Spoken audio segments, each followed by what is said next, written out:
Hello, my fellow YouTubers. So one video that did very well was about probably 4 or 5 months ago, and it was discussing how both chosen ones and scapegoats and empaths quite frequently come from families that are very dysfunctional, maybe with a few narcissistic personality disorders, or at least a lot of narcissistic traits embedded within their family members. So somehow or another, the chosen ones, the empaths, the scapegoats, have a sense of, good and evil, right and wrong, and have more of that conscience and morals, and so that they gravitate towards God. And these other individuals don't. They're, right now it just made me think of Captain Sparrow, Johnny Depp portraying Captain Sparrow from Pirates of the Caribbean. He had that compass that was always going haywire.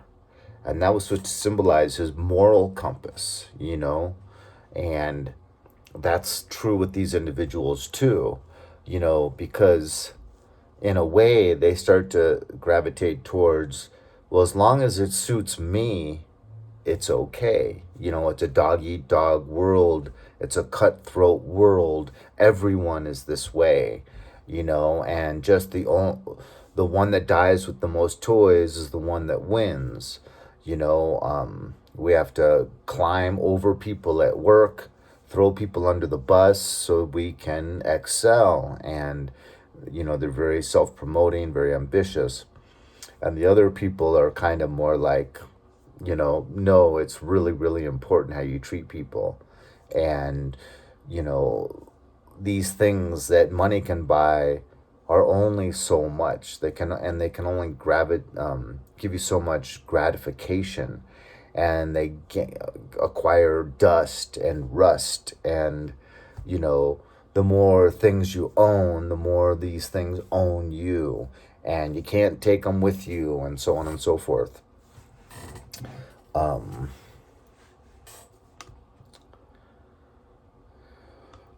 So everyone kind of really focuses on how these godless people benefit from accusing you, projecting their shame and their darkness and evilness onto you, so that you become the emotional waste bin of the family. And so everyone talks about how they use the empath and basically benefit from it, at least in these temporary, superficial ways.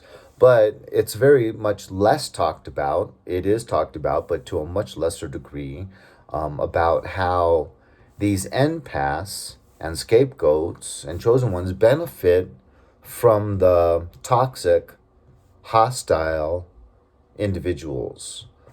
And that's what I wanted to address in this video, because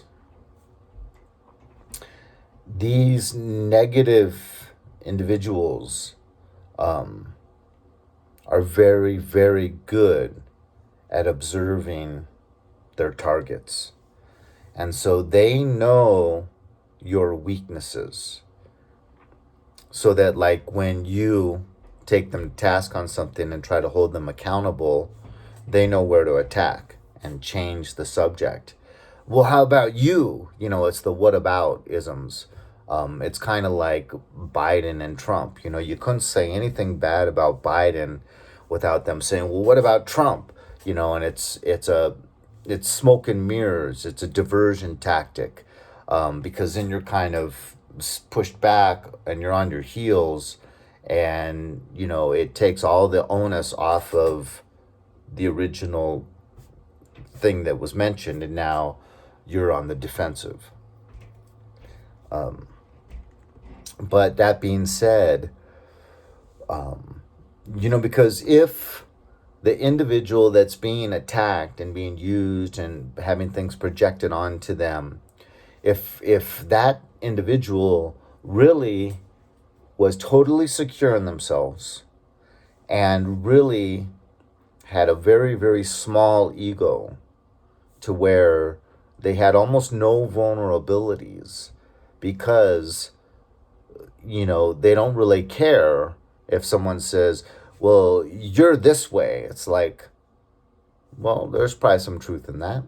I'm imperfect, but, every day I try to be a little better. You're not really it's gonna be very hard for you to be offended.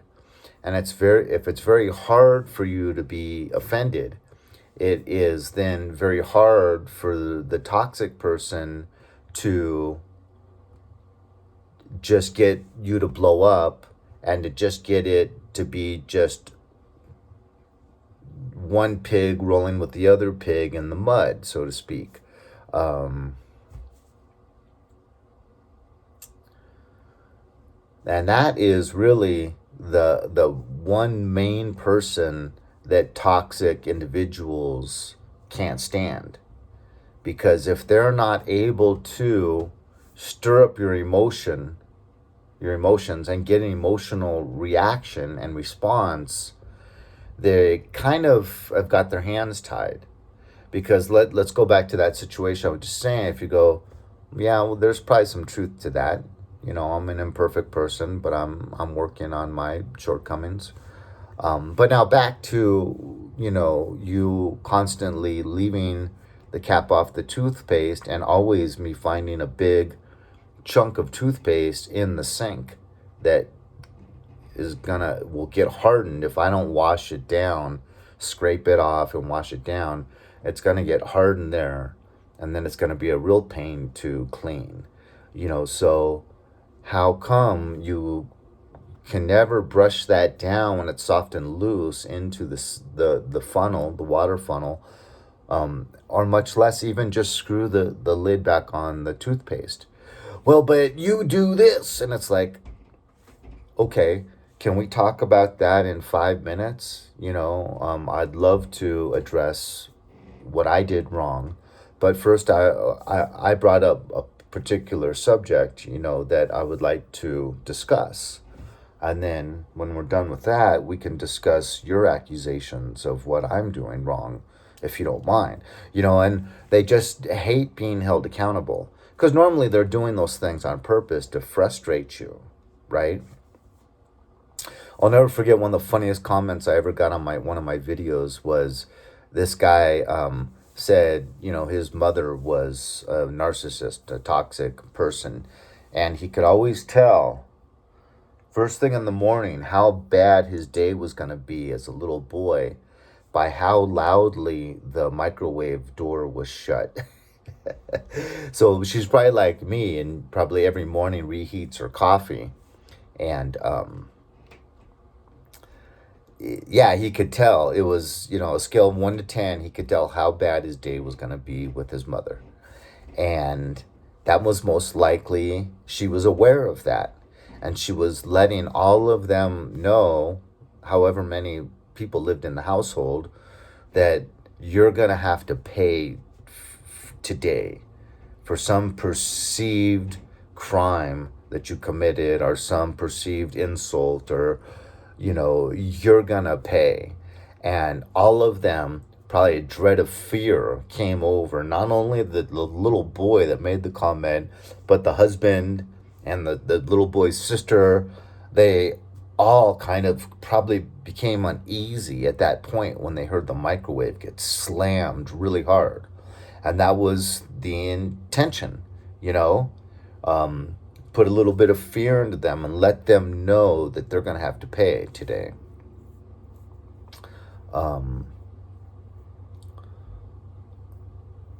So back to the topic, these individuals are making the empaths and the scapegoats and the chosen ones better, right? Because after so long of being attacked, about a certain shortcoming, you're going to want to improve that shortcoming. And eventually, you will become stronger and less vulnerable. Well, it could have the opposite effect. But if you're a relatively stable person and have some security in yourself, you're going to think about these attacks on your free time when you're alone and say, I am kind of vulnerable there, and it is an area of weakness. Let me put some energies into improving in this domain. And then with that will become more of you not being vulnerable when that area is attacked. Because over the last 6 months, year or two, you have greatly improved in that area. So, but then comes the topic a lot of times of like the old Clash song from the mid 80s, should I stay or should I go? Should I stay or should I go now? And it's, a very personal choice, and can I continue to subject myself to these attacks? Because when you're in it, you're usually not aware of the good that it's doing for you. And how, because we all have some iniquities, we all have some shortcomings, and they're always going to find areas to pick at and to make accusations of. So it's never going to end. And when you mention that, it sounds better to just leave sometimes. But at the same time, there's different levels. It's many shades of gray. It's on a spectrum.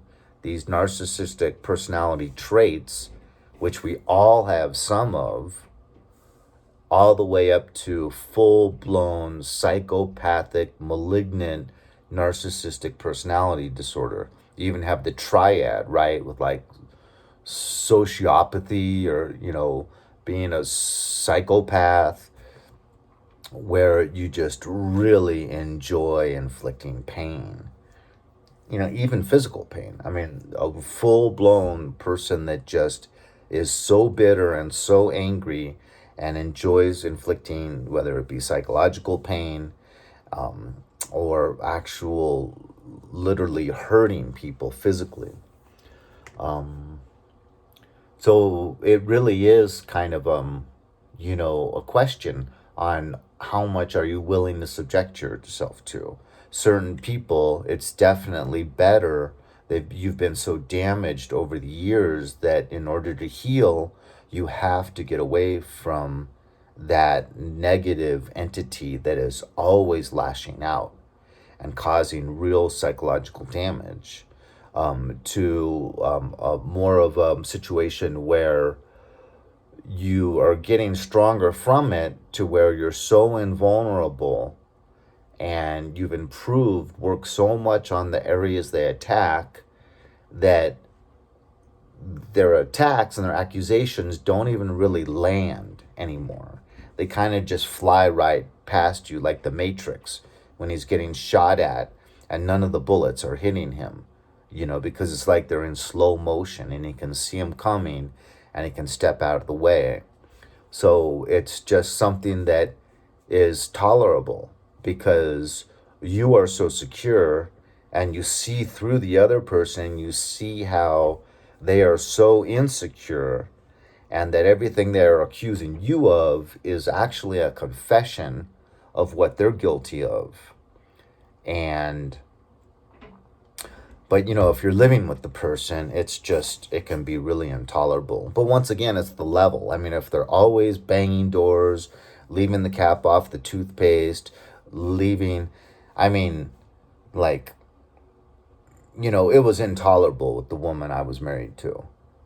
She would constantly, she had this big mop of hair that was like a sponge, and she would literally soak it. I could watch her get it as full of water as possible and then jump right out of the shower. So it was literally like a big fire hose of water flooding the bathroom floor.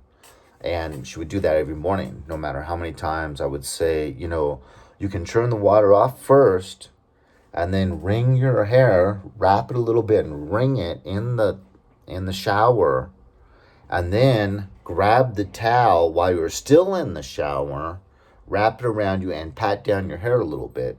And then you step out and there's no water on the floor. I don't know how you haven't learned this yet. You're 30 years old, but that is a viable option. And if you insist upon basically churning a fire hose on the bathroom floor, you could mop it up with one of these towels that we have hanging on the wall, instead of forcing me to clean up after you every day and mop up all that water so it doesn't actually start leaking down to the apartment beneath us. But obviously that's what they want to enrage you over time, and then engage you in these. They're going to become very volatile arguments after a while, and we have to protect our energy, right?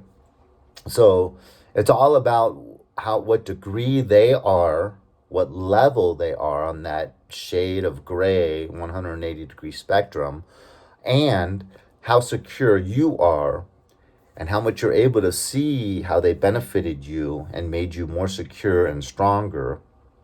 So I just thought it was an interesting topic to bring up because it's not really something you hear addressed yet. One, how they help you, and two, should I stay or should I go? Polo, pilo, polo, sotro. Because then it goes into Spanish. The second half of the song, The Clash. Anyways, leave a comment or hit like. And God bless, and I'll talk to you later.